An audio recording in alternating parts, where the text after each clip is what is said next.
Selamat pagi, salam sejahtera dan salam jumpa lagi. Bapak Ibu, saudara-saudari, para pendengar firman Tuhan, dalam renungan harian pekan keempat masa biasa Selasa 30 Januari 2024 pada channel Suara Sabda Pagi di mana saja berada. Semoga saya menemui para pendengar sekalian dalam keadaan sehat dan tetap setia untuk mendengar dan mengikuti renungan harian. Mari kita mengawali renungan pagi kita dengan berdoa bersama. Dalam nama Bapa dan Putra dan Roh Kudus. Amin. Allah Bapa yang Maha Rahim, kami bersyukur karena Putramu telah memberi teladan untuk mengampuni dan mendoakan orang-orang yang telah menyalibkannya. Semoga kami juga diberi hati penuh pengampunan kepada sesama sebagaimana Putramu sendiri. Kiranya Dia juga membebaskan kami dari segala bentuk kebencian dan hasrat ingin balas dendam. Demi Kristus Tuhan dan pengantara kami, yang hidup dan berkuasa kini dan sepanjang masa. Amin. Bacaan suci sebagai inspirasi renungan dari channel Suara Sabda Pagi ini saya ambil dari bacaan Injil Markus bab 5 ayat 21 sampai 43 yang akan membingkai seluruh isi renungan pagi ini. Tuhan bersamamu dan bersama rohmu. Inilah Injil suci menurut Santo Markus. Dimuliakanlah Tuhan. Sekali peristiwa setelah Yesus menyeberang dengan perahu, datanglah orang banyak berbondong-bondong lalu mengerumuni Dia. Ketika itu Yesus masih berada di tepi danau, maka datanglah seorang kepala rumah ibadat yang bernama Yairus. Ketika melihat Yesus, tersungkurlah Yairus di depan kakinya. Dengan sangat ia memohon kepadanya, "Anakku perempuan sedang sakit hampir mati.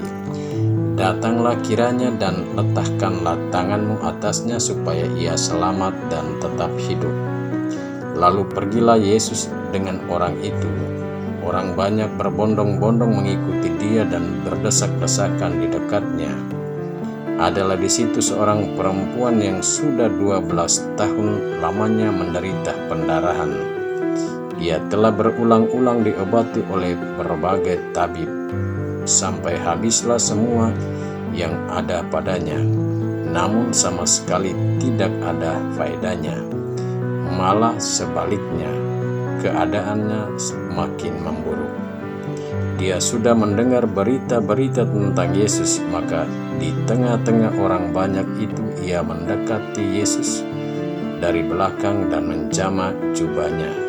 Sebab katanya, "Asal kujamah saja jubahnya, aku akan sembuh."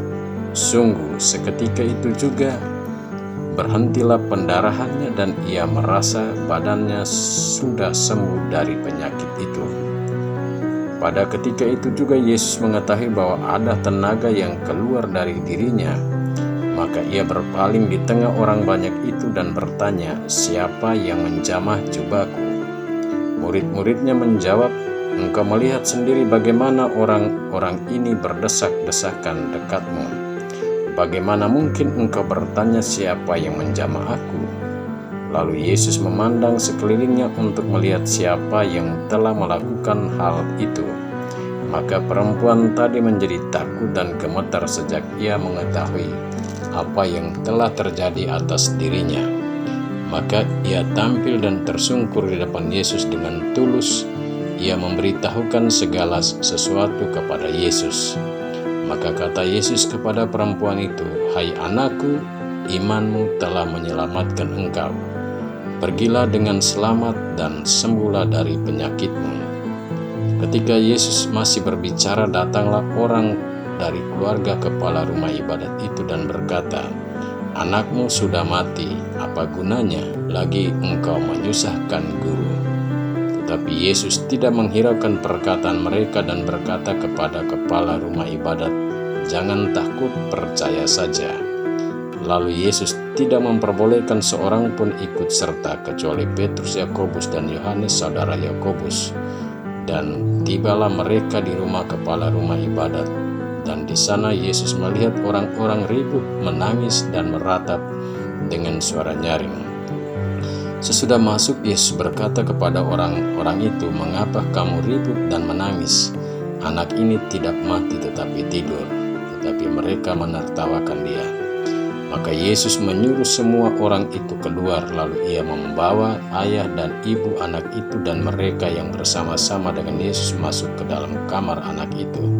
Lalu dipegangnya tangan anak itu, katanya, "Talita kum," yang berarti, "Hai anakku, aku berkata kepadamu, bangunlah." Seketika itu juga anak itu bangkit berdiri dan berjalan, sebab umurnya sudah 12 tahun. Semua orang yang hadir sangat takjub. Dengan sangat Yesus berpesan kepada mereka supaya jangan seorang pun mengetahui hal itu. Lalu ia menyuruh mereka memberi anak itu makan. Demikianlah sabda Tuhan. Terpujilah Kristus. Bapak, Ibu, saudara-saudari, tema renungan untuk Suara Sabda pagi hari ini saya beri judul Iman yang Menyelamatkan dan Jangan Takut, Percaya Saja. Bapak, Ibu, saudara-saudari, sakit membuat orang merasa bahwa sehat itu penting bagi hidup. Maka ketika seseorang atau anggota keluarga kita dan kita sendiri sakit, apa yang kita lakukan? Tentu kita berusaha untuk datang ke rumah sakit untuk melakukan check up atau berkonsultasi dengan tenaga medis seperti dokter atau perawat demi mengetahui sakit atau penyakit apa yang sedang menggerogoti diri kita atau anggota keluarga kita, sehingga kita diberi obat yang tepat dan mendapat perawatan serius sehingga kita boleh sembuh dan sehat. Atau ada orang yang datang kepada dukun untuk diobati secara non-medis karena yakin dan percaya bahwa dukun pun dapat menyembuhkannya. Bapak, Ibu, para pendengar firman Tuhan, dalam kaitan dengan sakit penyakit, kita manusia ini sering mengalami dua jenis penyakit, yakni sakit fisik dan sakit jiwa. Dua jenis penyakit ini berpeluang melahirkan penyakit-penyakit baru, bahkan juga kematian bila tidak diperhatikan dan ditangani secara tepat dan benar.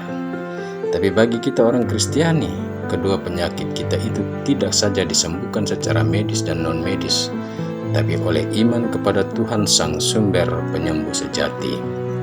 Injil Markus yang kita dengar menjadi inspirasi renungan pagi ini mengisahkan kepada kita tentang dua jenis penyakit tersebut dan usaha pribadi maupun keluarga agar penyakit yang diderita ataupun yang diderita anggota keluarga dapat segera disembuhkan. Hal itu nampak jelas dalam sikap Yairus kepada kepala rumah ibadat untuk anaknya perempuan yang berumur 12 tahun yang sedang sakit. Dan seorang perempuan yang telah 12 tahun mengalami sakit pendarahan yang telah melakukan pengobatan kemana-mana, tapi juga menaruh harapan kepada Tuhan untuk kesembuhan putrinya dan dirinya sendiri dari perempuan sakit pendarahan itu. Dalam iman akan Yesus agar anaknya sembuh, kepala rumah ibadat itu ketika melihat Yesus, ia pun datang dan tersungkur di depan Yesus dengan penuh iman, seraya memohon agar Yesus datang ke rumahnya dan menyembuhkan putrinya yang sedang sakit. Yesus pun menjawab permintaan Yairus. Dalam perjalanan menuju rumahnya, datanglah orang-orang sekampungnya dan menyampaikan bahwa anaknya sudah meninggal, maka tidak perlu menyusahkan guru. Namun Yesus tidak peduli dengan informasi itu. Ia pun meneguhkan iman Yairus dengan berkata, "Jangan takut, percaya saja." Iman yang teguh dari Yairus inilah telah membuat Yesus berempati kepadanya dan mau datang dan menyembuhkan putrinya. Demikian juga perempuan sakit pendarahan yang sudah kehabisan harta bendanya demi kesembuhan sakitnya, namun tak ada perubahan sedikitpun, bahkan semakin memburuk.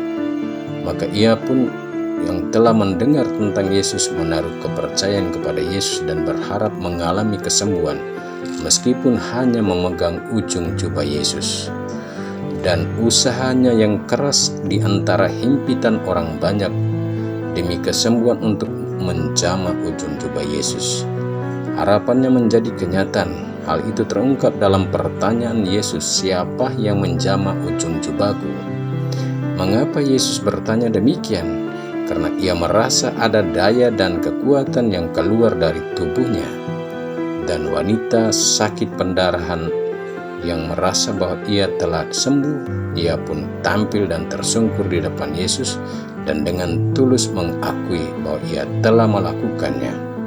Maka Yesus pun berkata kepadanya, "Hai anak, imanmu telah menyelamatkan engkau. Pergilah dengan selamat dan sembuhlah dari penyakitmu."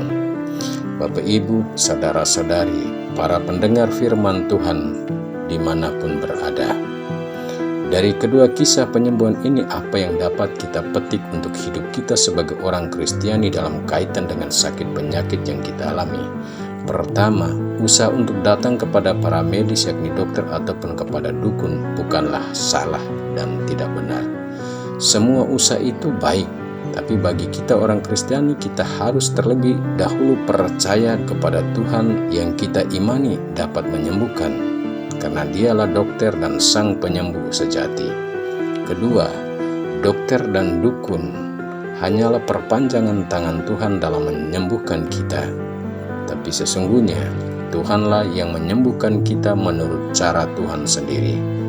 Dan hal ini menjadi mungkin kalau kita sungguh beriman dan percaya serta selalu menaruh harapan pada Tuhan dalam hidup kita.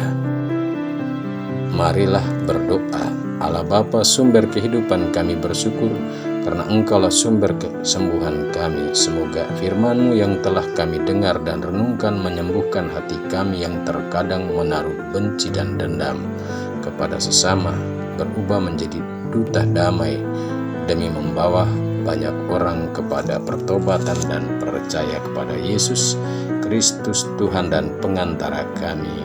Amin. Tuhan bersamamu dan bersama rohmu. Semoga kita sekalian, semua orang yang kita doakan, yang kita janjikan doa, yang mengharapkan doa-doa dari kita, perjalanan kita ke tempat-tempat kerja, semua orang yang bekerja bersama kita hari ini, dan juga yang bekerja di rumah-rumah senantiasa diberkati oleh Allah yang Maha Kuasa, Bapa dan Putra dan Roh Kudus. Amin. Selamat beraktivitas, Tuhan memberkati.